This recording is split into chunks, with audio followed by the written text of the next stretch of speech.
Assalamu alaikum wa rahmatullahi wa barakatuhu.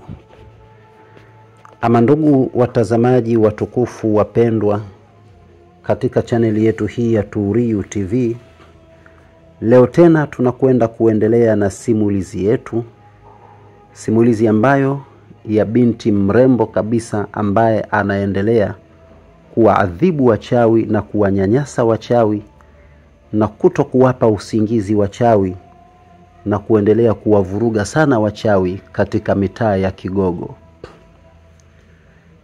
Binti huyu akijulikana kwa jina la Thuraiya.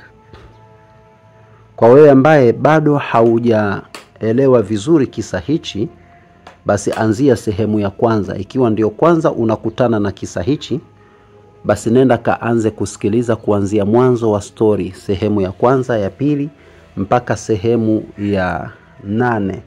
Na hivi sasa tunaelekea katika sehemu ya 9.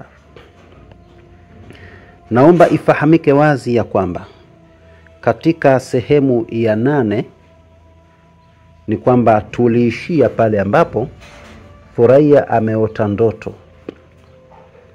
Na ndoto alizoota akilinganisha na matukio ya mzee, basi hii ni sura mbili za simulizi moja kubwa sana, na anatambua sasa tayari vita vimekushaanza vya wazi wazi dhidi yake yeye pamoja na wachawi katika mji. Kwa mujibu wa matukio yaliyojitokeza kwa yule mzee na kwa mujibu wa ndoto anazozidi kuota, inamletea ufahamu kwamba mashambulizi yanayoendelea kuja ni mashambulizi mazito tena yenye nguvu za hatari kuliko hatari. Sasa hebu tuendelee na sehemu yetu ya 9. Lakini wakati huo nakuomba wewe ambaye bado haujasubscribe katika channel yetu, usiache kusubscribe, usiache kulike, kushare, ili mradi na wenzako wapate kujifunza na kusikiliza vitu kama hivi. Lakini wakati huo tunakupa taarifa ya kwamba tunavyo vitabu ambao vitabu hivi vinapatikana vya dua ya majina 30, vinatolewa kwa sadaka ndogo ya shilingi 10,015. Vitabu hivi vinakuja kwa njia ya online, kwa njia za WhatsApp. Kwa anayevihitajia vitabu hivi, basi inshallah tutaelezana kwa njia ya namba unazoziona hapo katika simu yetu, aidha katika screen yetu. Moja kwa moja hebu twende tukaendelee na story yetu. Asubuhi ilipofika, pakawa na hali ya ukimya sana. Lakini mitaa ya Kigogo mwisho ilikuwa bado imejaa uoga kwa watu. Hali ya usiku wa jana ilikuwa kama kivuli kilichobaki kikitufuatilia kila hatua. Nilipokuwa nikisogea sebleni, Thuraiya alikuwa amekaa kimya, macho yake makubwa yakitazama alama ya duara lenye nyota 3 iliyoonekana kwenye dirisha. Nilijaribu kumuuliza, nikamwambia, mdogo wangu Thuraiya, nikasema kumwambia tena kwa sauti ya chini, umelala vibaya usiku wa jana. Ni nini kimekushika? Maana taharuki za masuala ya kulala kwako kwa jana naona kama sijakuelewa vizuri. Thuraiya hakujibu mara moja, bali alivuta pumzi ndefu kabisa. Kisha akasema kwa utulivu uliochanganyika na hofu kidogo, kaka, ndoto ile haikuwa ndoto ya kawaida. Sio ndoto tu, bali onyo. Naona vizazi vyetu vimekuwa vimefungwa na nguvu za kale. Nguvu ambazo sasa zimenibaini mimi.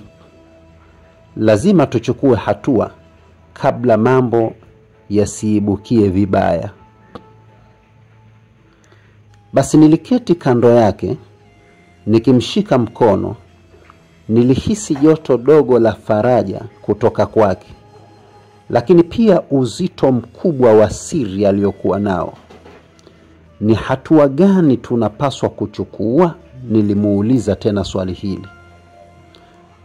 Basi Thuraiya akaweka mkono wake kwenye meza, akatamka akasema, tunahitaji kuunganisha alama zote tulizokutana nazo,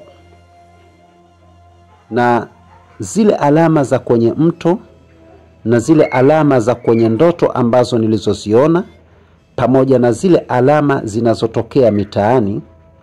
Kuna mlango mmoja wa siri, na lazima tutafute ufunguo wake kabla ya usiku wa 3, kama vile sauti ile ya siri ilivyosema kwa mzee. Hivyo ni bora tahadhari mapema, tuhakikishe tunapata funguo maalumu kabisa kwa wakati maalum. Tulipoanza kupanga mpango, ghafla kelele za watoto zikaja kutoka kando ya nyumba. Tulitazama nje, tukakuta kundi la watoto wakicheka na kuzunguka kama vile wanafanya mchezo wa kawaida. Lakini macho yao yalikuwa yamebeba mshangao, hayakuwa ya watoto wa kawaida. Thuraiya akanyanyua uso wake, macho yake yakifuatilia kila mmoja katika wale watoto waliokuwa pale. Ghafla Thuraiya akasema, hawa si watoto wa kawaida.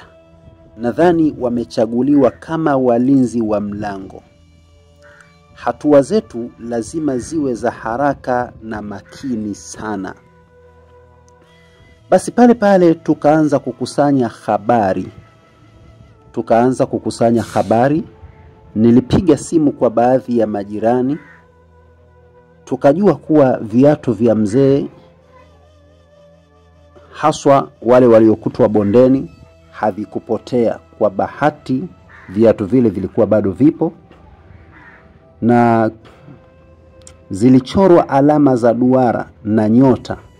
Lakini zaidi ya hiyo, baadhi ya majirani waliripoti kuwa waliona vivuli vya watu wasio na uso, yani watu hao walikuwa hawana uso, wakizunguka maeneo hayo usiku wa jana. Kwa hali kama hii, inatupa wazo moja tu. Thuraiya alisema kwa sauti yenye uzito ya kwamba kila alama,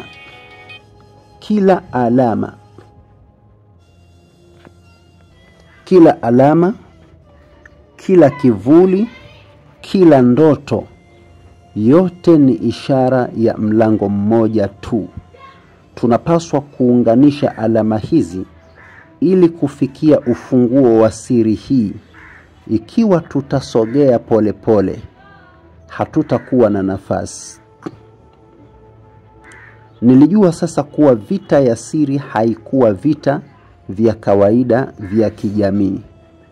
Hii ilikuwa ni vita ya ajabu iliyotengenezwa kutoka milango ya kale.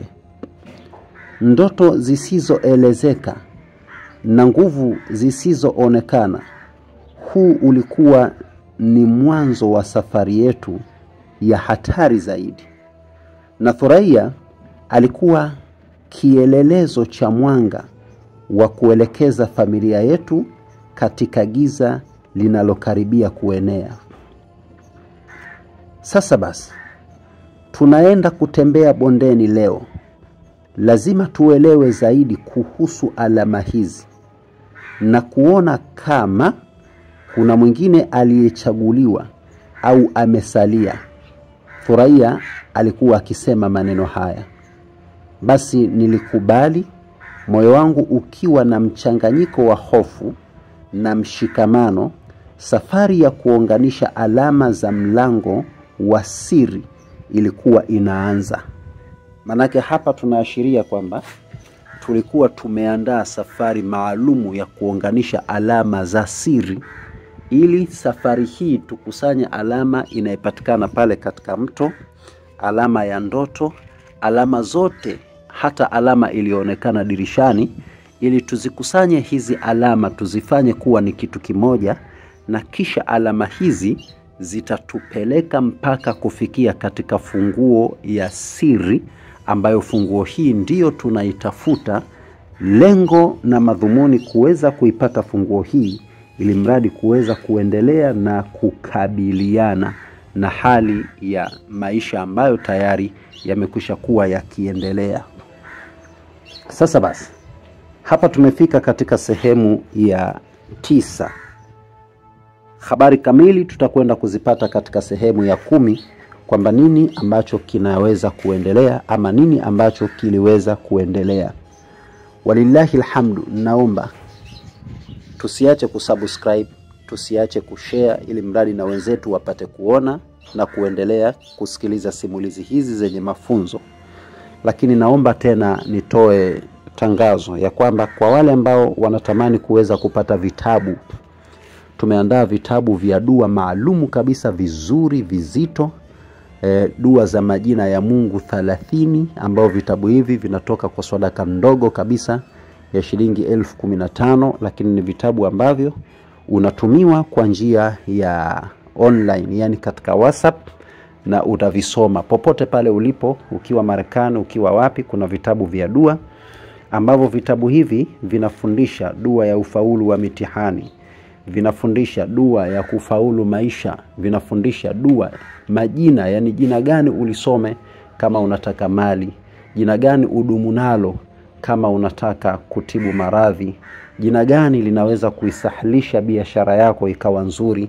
Yani tumeandika dua 30 maalumu, au majina 30 yaliyowekwa katika formula za dua, ili mradi yaweze kukusaidia katika maisha yako, katika mfumo mzima wa utaratibu wa maisha ya kijamii. Inshallah, kwa vitabu hivi tunavitoa kwa njia za WhatsApp. Kwa yoyote ambaye atakayekuwa anavitaka vitabu hivi, basi inshallah tunaomba aweze kututafuta kwenye simu zetu. Lakini pia mwisho kabisa, kama ilivyo kawaida, tunao wadau maalumu, vipenzi vyetu ambao wamekuwa wakitusupport katika wifi yetu. Biidhnillahi alkarim, tunaomba inshallah wifi yetu imekwisha. Kwa hiyo tunaomba muweze kutusupport, ili mradi kuendelea kupata wifi na kuendelea kuwa online na kuendelea kufanya makubwa katika taratibu zetu za kuweza kuwafundisha mambo tofauti. Kufikia hapo, nisiwe na mengi sana ya kueleza katika siku hii ya leo. Tuendelee kufata katika sehemu ya 10 na kuendelea kuona nini ambacho kimekuwa kikiendelea. Wala afwa minkum, wassalamu alaikum wa rahmatullahi wa barakatuhu.